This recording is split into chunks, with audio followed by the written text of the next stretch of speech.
Well, hello everyone, and welcome back to another episode of That's a Wrap. My name is Anthony Gentry, and I'm very glad to have you with me today. Today is time.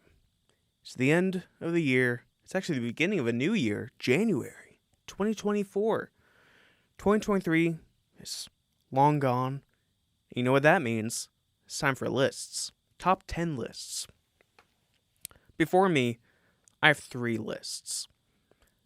Before that, if you're new to the channel, welcome. This is That's a Wrap. It's a movie review podcast.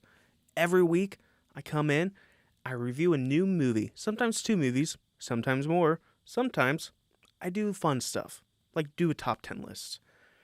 So today, I will be discussing my top 10 best movies of the year, my top 10 worst movies of the year, and my top 10 most anticipated movies of 2024. It's a lot of lists. With it only being me this year, it might be a little shorter, but we'll see. I'm really excited to get into this. This 2023 was a very good year for movies. A lot of films that surprised me, that came out of nowhere, and I'm very happy about that. I wouldn't want it any other way. So, let's get into it. Let's start on a good note. Top 10 movies of 2023. So, before I went into this, I looked at my list of my top 10 most anticipated of 2023, and it was a little depressing seeing what I put on that list, seeing what turned up, but I had 5 movies in my top 10 that made my top 10 best, which is very surprising and very cool. But let's get into it. My number 10.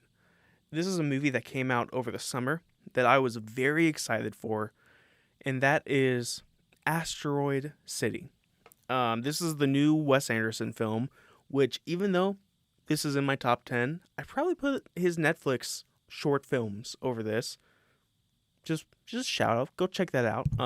Those films are all great, but this movie has really grown on me since I've seen it. When I first watched it, I knew this is a very well-made movie. I'm a little, I don't want to say confused as to what's going on, but a little confused as to what's going on, because it gets very meta in terms of how it talks about storytelling, and it doesn't talk about film specifically, but it deals with that and how we channel grief, how we kind of just deal with ourselves. And the way Wes Anderson approaches this is so unique and in a way only Wes Anderson can do that I just adored this movie. I still need to see it again because there's things I'm sure I missed. I haven't seen it since I saw it in the theater, but the movie is just, it's so fun and not only like thoughtful and the themes are very deep, but it's very funny. The performances are very dry, like what you expect with a Wes Anderson movie, but with that, it just brings out some very fun and fun moments, great writing. It's a little bit about aliens too, which I don't want to fully get into, but the way they deal with that is so good. Jeffrey Wright has one monologue that just steals a whole show. And Margot Robbie has one scene in the film, steals the whole thing. Yeah, it's a great movie. I don't want to say too much about it, just because I want people to go in blind. But yeah, that's my number 10. I loved it. You should see it so you can love it too. My number 9 movie is, if you just saw the previous episode, which I am filming back to back because I missed a lot, is a movie that I very much gushed about, that I loved. And that is The Iron Claw. I really loved this movie.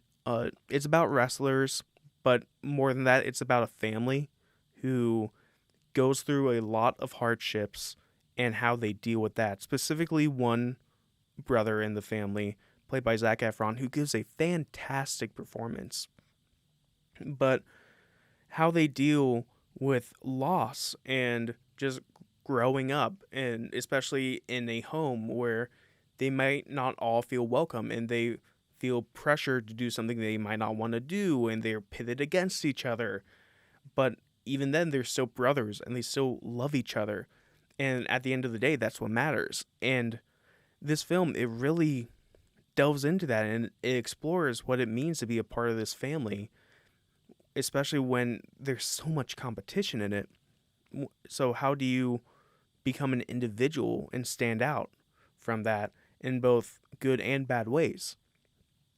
And like I said in the previous episode, this movie is just heartbreaking to watch, especially when you get into the second half. It's very depressing, but not in a bad way, in a very good way, because the writing is just so great. I really enjoy this movie. My next movie is a movie that I reviewed near the beginning of the year. I believe it was April, maybe May. This is the first franchise movie on my list. Not a whole lot of franchise movies, which I'm very happy about, but this is the first one. And that is what I would probably put as the best action movie of the last year, if not the decade, if not the century. John Wick Chapter 4. This movie is just so much high octane action. It starts, it grabs you, and it does not stop. This movie is just, for one, it's fun, but it's so invigorating, it's so engaging, despite what Keanu Reeves wants to do, because his acting is still not the greatest, but what he does, it fits the role and it fits the film, because, the film just, it wants to not only tell this pretty cool story about can John Wick escape, and it concludes that story in a very satisfying way, by the way, but it also does it in the most over-the-top, but just fantastic action sequences, where there are maybe 3 or 4 just extended 30-minute action sequences that do not overstay their welcome whatsoever. They build and build until they crescendo and hit a high note, and they give you a little time to relax, but then they get you right back into a whole new one. This movie is what action movies should be. Every action scene is different. They try something new, unique. It all works. And it's all stylized. The camera movements, you see what's going on. I cannot gush about this movie more. Especially just the action. This movie is so fun to watch that you can just put on a random moment, not know anything about it, what's going on, and just have a great time.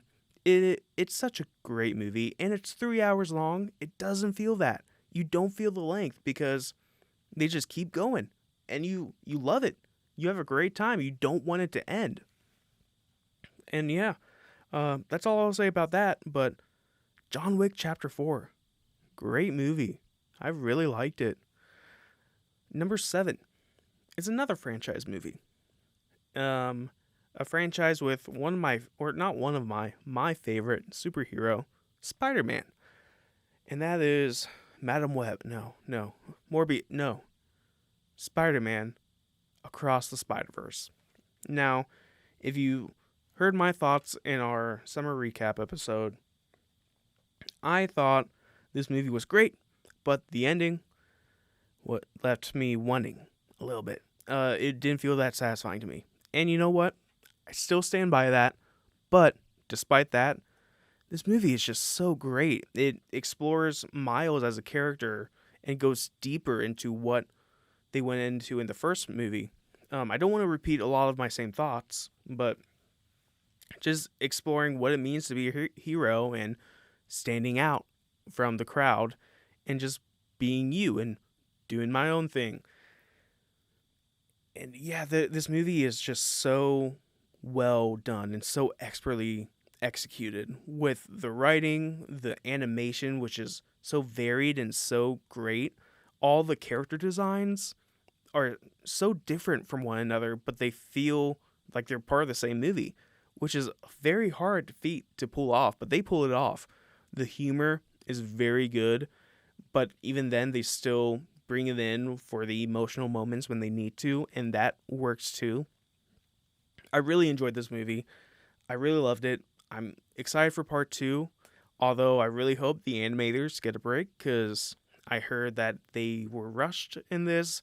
They might have not had the best working conditions. Pay your animators well. Do not overwork them. Don't make them crunch. Don't do any of that. But their work really did pay off in this, and it's very great work. All right. My number 6 movie is a movie that I was excited for, but I wasn't sure how it was going to be. And then I went in and it blew me away. And that film is Theater Camp. Now, this movie, I'm not sure if a lot of people have even seen it. It's a very small film. You've probably heard me talk about it before, but if you haven't, it's set in this theater camp over the summer, and these camp counselors trying to save the camp. And it's in the name, but it's a very campy movie. It's a mockumentary. It stars Ben Platt, Iowa Debris, and a few others that I am forgetting their names right now. But man, this movie is so funny. It is the funniest movie of the year because the jokes just come at you nonstop to the point where even if some of them don't hit, it doesn't matter because they're already on to the next one and you're already laughing at whatever the next joke is. It's so original, this film. I think that's why I have it so high, because it's just so fun to watch, and I was a theater kid, so a lot of the references I loved. It felt like this movie was aimed squarely at me, because not only did I love Dear Evan Hansen, which means I love Ben Platt, but I love theater, and so many of the jokes were just targeted towards me, and I was like, yep, I understand what they're talking about, and I really love this movie. This movie, I'm sure, is an acquired taste, but if you get it, and you love it. It's time for my top 5 films. Top 5. Let's get into number 5. This movie is another one that kind of came out of nowhere for me and just knocked my socks off, to use an old phrase. And that's The Holdovers. I adore this movie. This film, which stars Paul Giamatti, who plays a teacher who is very cranky. He kind of not hates his job, but hates his students. And over Christmas break, he is elected to watch over the students who have been held over, who their parents are not picking them up, and so they're stuck there. And this movie is not only very funny because it is a comedy, but it's so dramatic too, to where the themes of it are so deep and so enriching, to where, yes, it's called the holdovers because they are literally being held over in school, but it's also called the holdovers because each one of the characters, who there's also a chef character played by Divine Joy Randolph, who she deserves an Oscar for this role. They are all being held over in some way, whether it's the loss of a child, the loss of parents, and your innocence in a way, and not being able to move on from an event. And the way they explore those themes by not very directly addressing it in a lot of ways, but by just exploring how these characters are acting in the moment and the context behind it, it works so well that it's very affecting, especially Divine Joy Randolph's role, because her character motivations are kind of the most, I don't want to say the most sad, but the most, I guess, affecting. It will really reach you.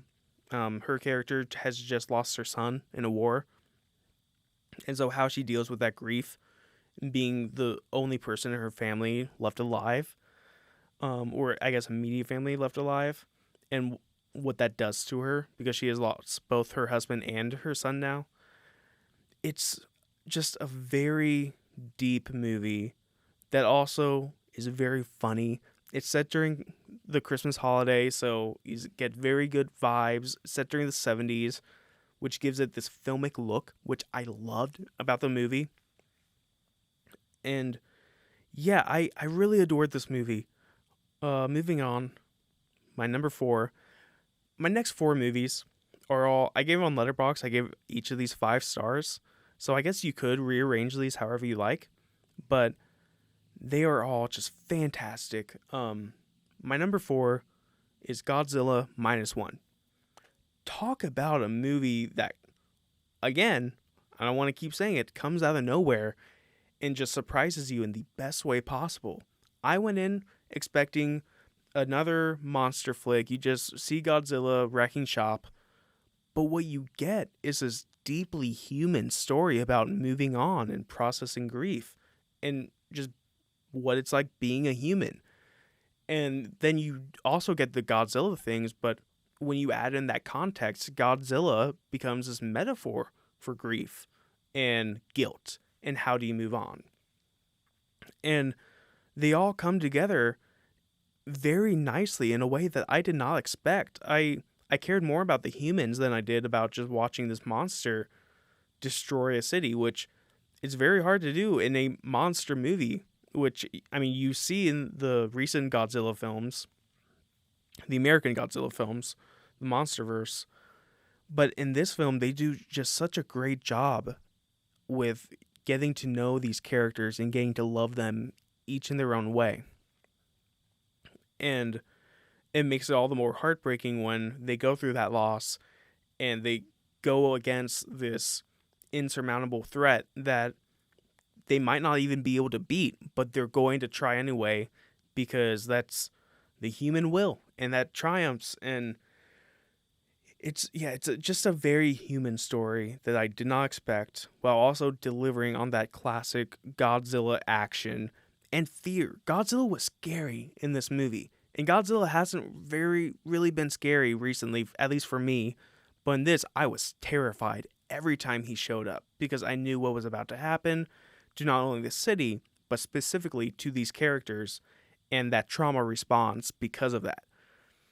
And yeah, this movie was fantastic. Moving on to my number 3 is a movie that I kind of knew I was going to like, at least like, and that is Killers of the Flower Moon, the new Martin Scorsese movie, which is on Apple TV Plus now. I might go check that out again, because even though it's 3.5 hours long, you do not feel the length. It whizzes by, even though it is kind of slow paced too. It's slow and fast paced. It's weird, but that's because this movie is so engaging. It is so remarkable what Martin Scorsese is able to tell with this story about just greed and corruption and how all these people took from people indigenous to this land who didn't even want the land for their own, wanted to share the wealth, but instead greed overtook these white people and just tried to take everything from them and destroyed these people. And it's so heartbreaking to watch, and it makes you so angry when watching it. And then you get to the ending, which I won't spoil, but it is such a gut punch of an ending to where it challenges you, the viewer, too, to where, sure, you're watching something set in the past, but there's still ties to the present. And the way they go into that, especially with Robert De Niro's performance, especially his performance, but him and Leo DiCaprio, and yeah, this movie is just so wonderful. Lily Gladstone, too, who plays DiCaprio's wife in this, gives such a haunting performance that's very quiet but multi-layered too. Yeah, the movie is just so great. Please go check it out. Don't be alarmed by its runtime. Just sit down and watch it. It will breeze by. My number 2 movie, I keep going back and forth with my number 2 and my number 1, but I feel confident in saying my number 2 movie is Oppenheimer. Man, Christopher Nolan does it again. A 3-hour movie about this scientist who built a bomb in World War II that's half legal drama, half him just hanging out with dudes on a ranch talking science. And man, was it not one of the most interesting movies and most engaging movies of the year? You would not expect that from this, but Christopher Nolan is able to craft this film in a way to where you really feel it and you are in this with everyone. And it goes back and forth from the legal things to them building the bomb to Oppenheimer's personal life. And it all fits together in such a perfect way. Cillian Murphy gives an outstanding performance. Everyone does in this movie, no matter how much screen time they have. Robert Downey Jr., Rami Malek, Emily Blunt, Florence Pugh, they are all great. And I can't sit here and name the rest of the cast because that would take too long, because it's such an all-star cast too. But anyway, this movie is just so fantastic. It's haunting.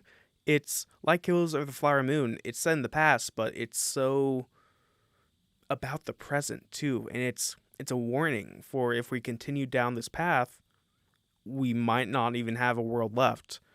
And about this man who feels like he doomed the world, and in a way he did. And you see that and how that haunts him, and how he didn't even realize what he was doing until it was too late. And yeah, this movie is just so good. It's such a good watch. I loved it, but I didn't love it as much as this movie. My number one, you knew it. It's Barbie.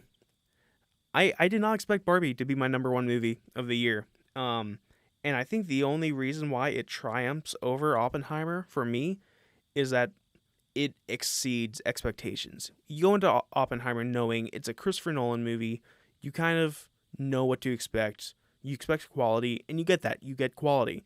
And that's not bad, but it didn't really exceed many expectations. It still did in ways, but Barbie exceeded all of my expectations. I knew with Greta Gerwig it would be a quality film, but I still expected it to be held back from Greta Gerwig's other films, especially with it being this big budget studio film about a product.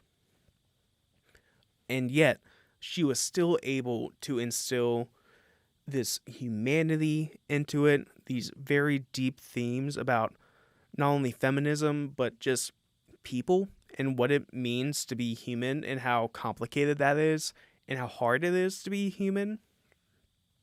And the way she's able to do that, not only dramatically, but with so much humor too, where it's not only just taking jabs at Barbie, but taking jabs at people, and people who criticize Barbie and people who love Barbie. And it's such not only an entertaining watch, but a kind of tearful watch. You'll tear up when you watch it because the themes are all just very affecting and very effective. And yeah, I really loved this movie. Ryan Gosling, Margot Robbie, they're both fantastic. I loved Ryan Gosling in this role, especially his like promotions for it, the way he talks about being Ken and Kenergy. It's so funny. It's so entertaining. I love this movie. Now, let's go into some things I maybe didn't love. That was my top 10 best list. Let's get into my top 10 worst list. And I'm scrolling down because I do not have a specific list, but it's on my Letterboxd. And every year I just rank every movie I see as I see it. So, without further ado, let's get into the top 10 worst movies of the year. So, before I get into it, I want to say I kind of gave myself a break this year. The past few years, I try to go out and watch as many movies as possible. And this year I still did that. But if there's a movie I thought maybe I wouldn't like, I didn't make myself see it. And so because of that, my top 10 lists, and not all of them, are movies I either hated or even downright disliked. And that shows with my number 10 movie, 65. This is a movie that came out in March, starring Adam Driver, and he's fighting dinosaurs. And the movie, you go in with that premise and you're like, yeah, this sounds awesome. It doesn't really live up to that premise. There are definitely scenes of like cool action, but it's mainly this reluctant father trope of a movie, which is something that you see a lot recent nowadays, and they don't do anything new with it, which is disappointing. It's a very low budget, and that shows. I didn't hate the movie, but I guess it was disappointing in ways. There's not even much to say about it. If you want, Austin and I did a review on it back in March. Go listen to that. But yeah, there's not really much to say. My number 9 movie is a movie that was not in my top 10 lists, but was in my list of my most anticipated, and that is Elemental. Um, Again, a movie I didn't outright hate, but very much disappointed me. I love Pixar. If you've heard me talk about it on the show, you know it's one of my favorite studios. I feel like they put out just consistently quality movies. But with this and Lightyear, they've kind of stumbled a bit. But going into Elemental, I just felt that it didn't live up to its premise. A lot of the humor was just based on puns. When they get into the dramatic stuff, it doesn't hit as well as they want it to hit. The writing just wasn't there in this film. It's a beautiful movie to look at, but it doesn't have a whole lot of substance, which it was just very disappointing. I wanted it to surprise me, and it just gave me a story that I expected. And yeah, it was disappointing. My number 8 movie, another Disney movie, live action, Haunted Mansion. Once again, I didn't hate the Haunted Mansion, but it didn't really knock me out of my seat. There were definitely some fun moments in it, but yeah, Danny DeVito is great. He's Danny DeVito, but there aren't really that many memorable moments, and Jared Leto doesn't really do anything in the movie, even though he's supposed to be the big villain. And it just made me miss the old era of like live action Disney movies where it felt like they were taking risks. This did not feel risky. It felt very safe, which was very disappointing. I wanted not very scary, but I wanted a spooky, scary movie for kids that adults would also enjoy. And instead, I just kind of got this run-of-the-mill movie. Which, yeah, whatever. My number, what was it, 10, 9, 8? My number 7 movie, or worst movie of the year, is my first superhero movie. Maybe not the last. We'll see. But this one is Shazam! Fury of the Gods. Yeah, talk about a letdown from the first movie. This film had a lot going for it with the same creative team as the first one, and you get Helen Mirren as the villain, and yet the humor was just not there. The action scenes were very weird. The writing was so off, especially the more it went on. There's some egregious product placement that I hated in this film. And yeah, I never really got the criticism in the first Shazam about how Zachary Levi and I forget the actor's name, but Billy Batson and Shazam feel like two completely separate characters. In my head, it was, oh no, it feels like he's just letting out his inner child because he is still a kid, and now he's able to showcase that, but in superhero form, and it worked for me. But in this one, he's more of an adult, and yet he's still acting like a very little kid because of Zachary Levi's performance. It has not matured at all. It has not developed, grown. And because of that, it just feels very flat. It doesn't feel like a really great performance. And you want that when you're the lead of a movie. And so, yeah, it was a very disappointing movie. I did not like this. It feels very sad that this is, I think, the third to last DC EU film maybe fourth to last. Yeah, it is the fourth to last. And then you just kind of end it on this weak note. I like Blue Beetle. I haven't seen The Flash. I haven't seen Aquaman yet. But, man, what a way to go out. Yeah. All right. My number 6 movie. 5, 4, 3, 2. Yeah, my number 6 movie. I'm sorry, I didn't make a list. I made a list, but I didn't number them. Is another superhero movie. That film, you ask? It's a Marvel film. Ant-Man and the Wasp: Quantumania. Once again, talk about a step down from the previous entries. This film was trying to do so much in an Ant-Man film, and they didn't need to do that. They had the potential to tell this story between Scott and his daughter, and instead they tried to make it way too big than what it should have been, and it was way too rushed too. This movie is a very brisk 2 hours, and they're trying to show off this Avengers level threat with Ant-Man. And if you want to introduce Kang, who at that time was going to be your next big bad, and at this point, who knows what that's going to be like, why introduce him in an Ant-Man movie and have him be the main villain? It doesn't really make sense. And then the effects are all weird. You can tell Paul Rudd tries his best, but it's just, the writing is just, it's not there. It's not strong, and it's a far cry from what Ant-Man used to be, and it's disappointing. My number 5 movie of the year is another Disney movie, and this movie I reviewed recently. It's Wish.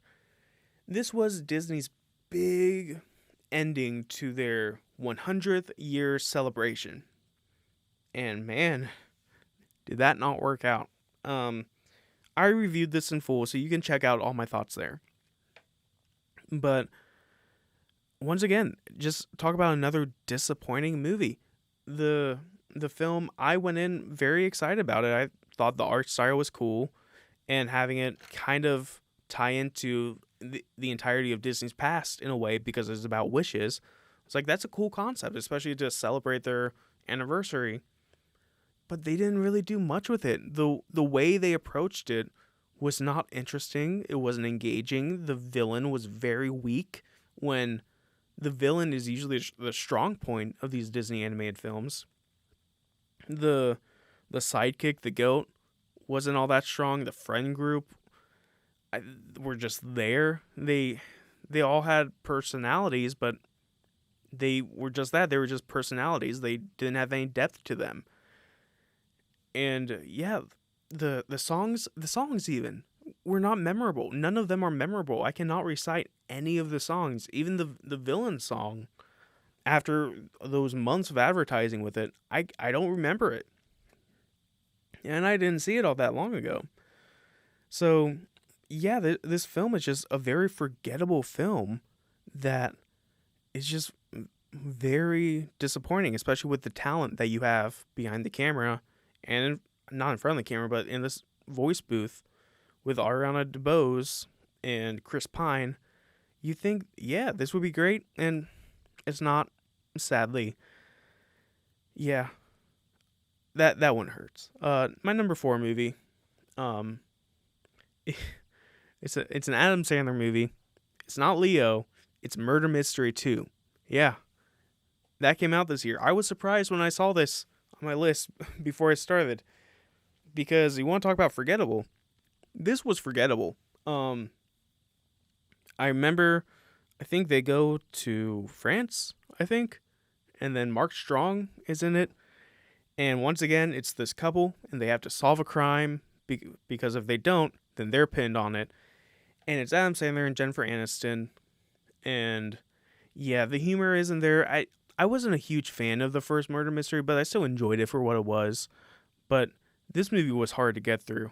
I did not like it, but I still wanted to anyway, because it's an Adam Sandler movie, and I love Adam Sandler, no matter what the quality of his films are. but you can just tell he's not trying in this. No one really cares. I mean, I feel like the supporting characters do, but like Adam Sandler, he's kind of just there for the check and the vacation, and it really shows in this one. My number three movie is a movie that a lot of people really liked this year that I was surprised about because I really hated it. Missing. My number three movie is Missing. I really loved the first film, Searching. I thought it was a really interesting, unique, and original way to go about this mystery film. And then with the second one, I was excited once again because it was, I think, a similar creative team. I believe the editors of the first film directed this, and this was their directorial debut. And that shows because the direction of this film is just, it's nothing. And then when you get to the ending, it feels so goofy. It feels cartoonish when it's not supposed to be, that it kind of ruined the entire thing for me. I was with it for a little bit until it just took a turn, especially with one specific character that the main character kind of talks to. He was so goofy. I think he was this travel person that she hired. I haven't seen this since the beginning of the year. I do not want to watch this again. It was, like I said, for a lot of these, it was just disappointing, but it was also just very poorly written and very odd in different ways. Some of the twists I just saw coming, it didn't surprise me whatsoever. And at the end of the day, it didn't feel like a satisfying mystery, and that's what you want when you make a mystery film.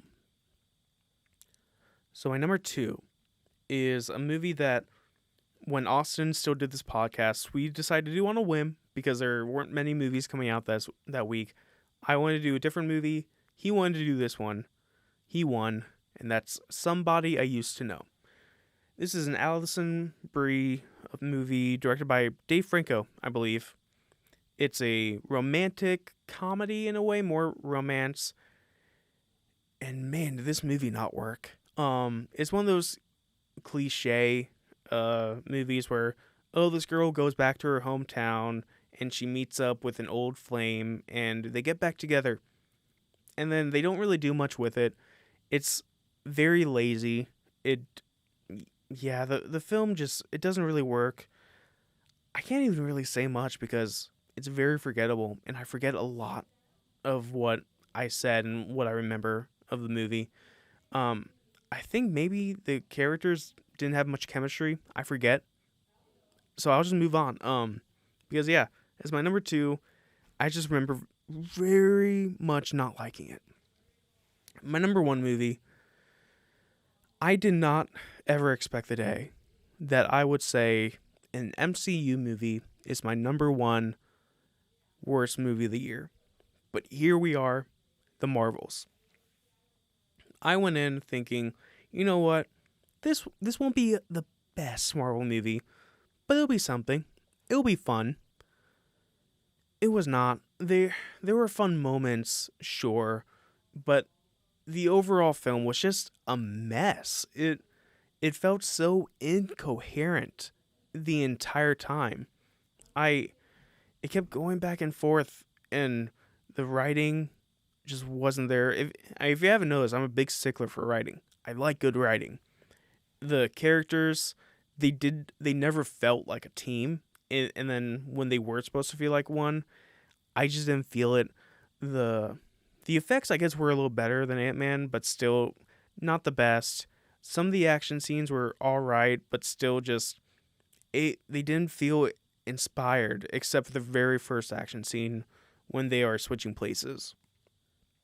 But it just felt like a very lazy movie that was cut together and meddled with in the editing room that made this film that just didn't make sense. And they tried to make this fun movie that was light and just a blast to watch, but it wasn't. It just felt weird and off, and the villain was so weak, and her motivations were strong, but they didn't do anything with it. And then her method of achieving her goals was so ridiculous that even in the MCU when they do have ridiculous things.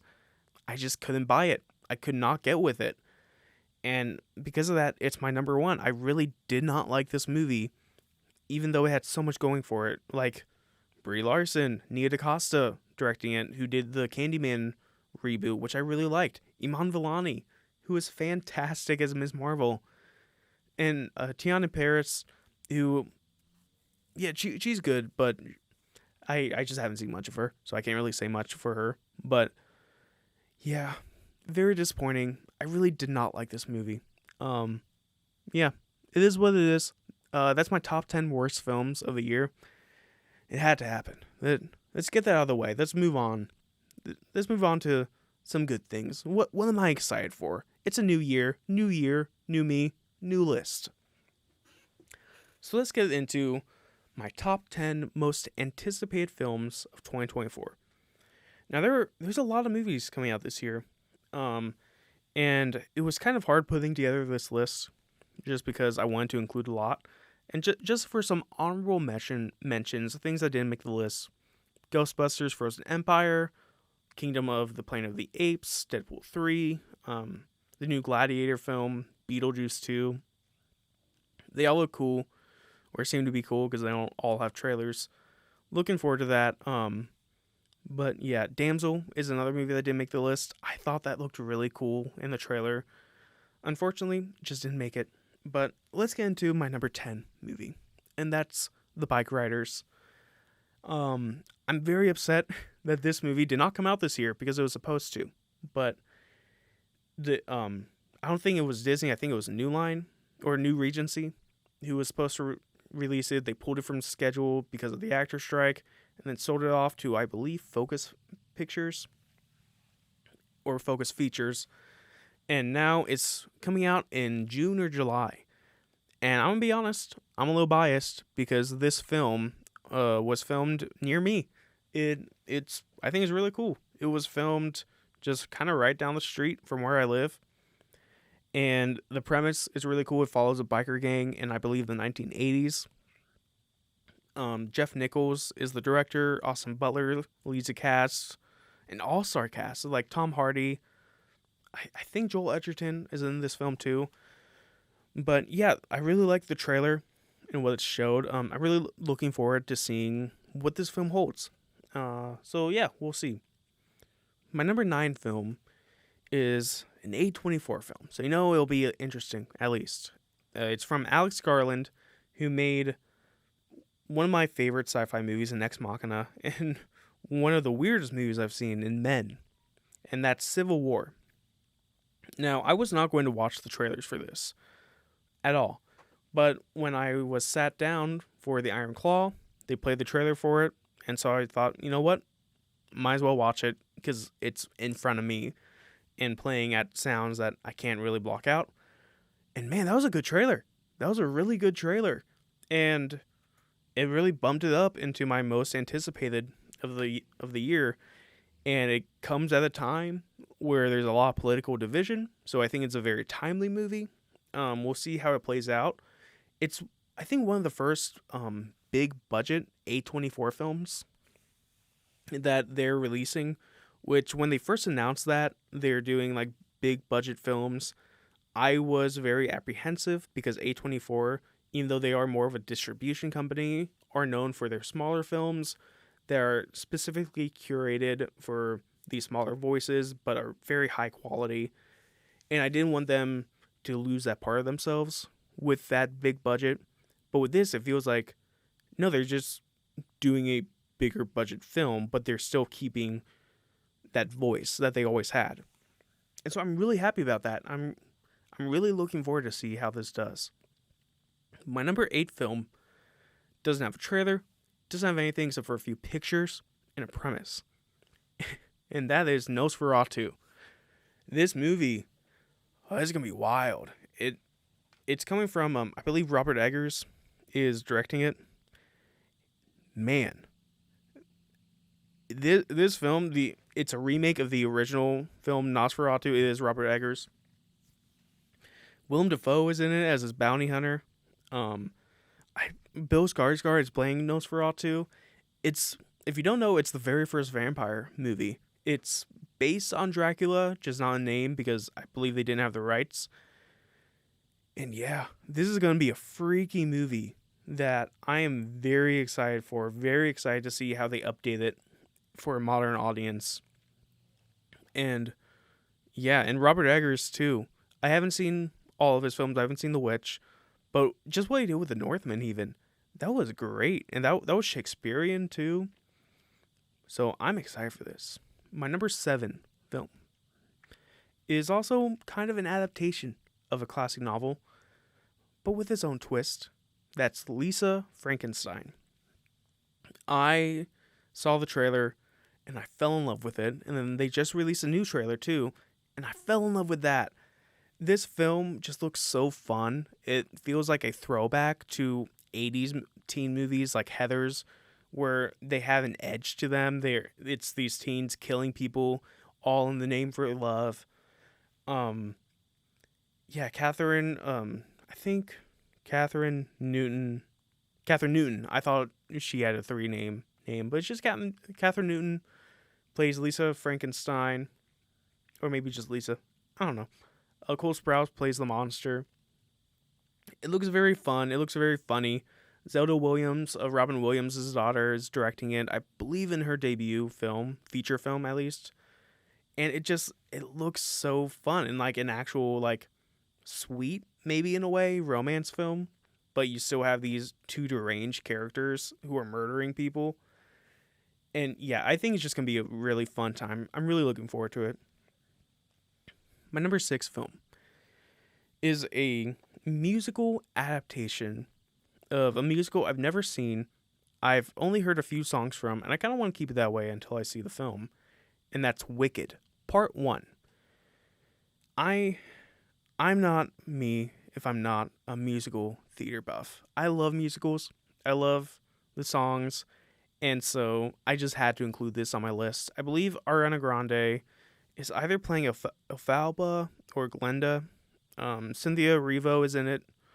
And yeah, okay, Ariana Grande is playing Glinda. So Cynthia Erivo is playing Elphaba, which, if you don't know, is the Wicked Witch of the East. And so this is like an origin story of the Wizard of Oz. And I know nothing about this movie or the story even. But I am just so excited to finally see this because I have been wanting to see the musical for such a long time. And so now, at least the first part is finally coming to theaters. I can't wait for it. I'm so excited to see this. My number 5 movie is a movie from a director whose films have been hit and miss for me. I'm going to take a drink of my water real fast. His films have been hit and miss, but they've all been original and been unique in their own way. And that's definitely the case with this. My number 5 film is If. That's just one word, IF, If. Stands for Imaginary Friends, from John Krasinski. This is very different than what he's done in the past, which is basically the 2 Quiet Place movies and one other film which I've seen. It's a romantic comedy. I'm forgetting the name of it. I believe it's The Family Name. But yeah, this is a children's film where it's kind of Foster's Home for Imaginary Children, if you've seen that. And yeah, it looks so just imaginative and just so fun and just nice to watch. And just because of that alone, I'm really excited to see this. The Hollers is the movie that I was thinking about. It is The Family Name, The Hollers. But yeah, and Ryan Reynolds is one of the leads, and it just feels like fun and whimsical. They call this a live-action Pixar film, which, based on the trailer, I believe. It feels like you're just exploring this whole new world that you never knew existed, but now it's here, and you're just going to have the time of your life, and maybe you'll shed a tear or two. We'll see. But yeah, I'm really looking forward to this film and seeing what they do. My number 4 film, another franchise movie, Furiosa, a Mad Max saga. Now, I was not looking forward to this movie beforehand. Not because of anything, just because I was like, all right, a new Mad Max movie. Fury Road was fantastic, but I wasn't sure if we needed a new one, especially with it being a prequel. I wasn't sure how needed it was and how great it would be, but I saw the trailer. Fantastic. It looks so good. It looks so cool. The action looks like it's that high octane action that you got with Fury Road. George Miller is back, even though I absolutely hated his last movie. Go check out the review for that because I did not hold back with 10,000 Years of Longing. What a bad movie. But he's back in the directing chair, directing some good old-fashioned car action, and I can't wait for that. It looks so fun. My number 3 movie is also a movie I'm biased about because it filmed near my where I live, and that's Wise Guys. Or I guess it's now called Alto Nights. That's just what I know it as. It is a Robert De Niro film where he plays dual roles. And it's a gangster film. That's kind of all I know, but I mean Robert De Niro in a new gangster movie and he's playing a dual role. Yeah, sign me up for that. And Barry Levinson is directing it, the guy who did Rain Man. Yeah. This movie, it sounds so cool. It sounds so fun. Not fun, but just great. And I really can't wait to check it out and see what it is because I really don't know all that much about it. I'm trying to stay out of it because I want to go in blind, but I can't help but anticipate it and be excited for what's to come. Well, moving on to my number 2 movie. It's another film that was supposed to come out this year, but got delayed due to the strikes. I think mainly the actors' strike. And that is Challengers, the new Zendaya film from Luca Guadagnino. I'm sure I'm butchering that name. I'm sorry. But this movie looks so interesting. It looks so flashy in a good way. And just about this love triangle that it's not a triangle anymore, but maybe one of the guys wants it to be. I'm explaining that badly, but it looks so cool. I'm really excited to see not only the film, but the performances in the film. I loved Call Me By Your Name, and so because of that, I'm going to watch this just based off Luca Guadagnino's name on it. Even though I haven't seen Bones and All, not for lack of wanting to, I just haven't gone around to it. But I'm really looking forward to this. My number 1 movie is a movie that was on my most anticipated list last year. It also stars Zendaya, and it comes 2 days before my birthday, which I really like. And that's Dune, Part 2. I cannot wait for this film. I really enjoyed the first Dune. I need to see it again because the first time I watched it, and the only time I watched it, was not under great circumstances. I had just gotten off work, and I had a massive headache. And watching that at midnight with a massive headache and having all those bright desert scenes, not a good mixture. But nonetheless, I still really enjoyed the film. And I'm really excited to see how I don't want to say wrap up the story because there's more stories to tell in this world with Dune Messiah. But I guess how they wrap up the story of Paul Atreides in the first book. And then you get Timothée Chalamet in it, who was great in Wonka. Go check out Wonka. You get Denis Villeneuve back. It looks like this is shaping up to be even better than the first film, which will be hard to beat, but I think this can do it. And just showing, I know some things about it, I guess I won't say much, but just seeing the evolution of Paul Atreides and his character and the path he goes down, I'm really excited to see how that plays out because I don't know much about Dune, and I'm trying to keep it that way, although I keep getting spoiled on things here and there.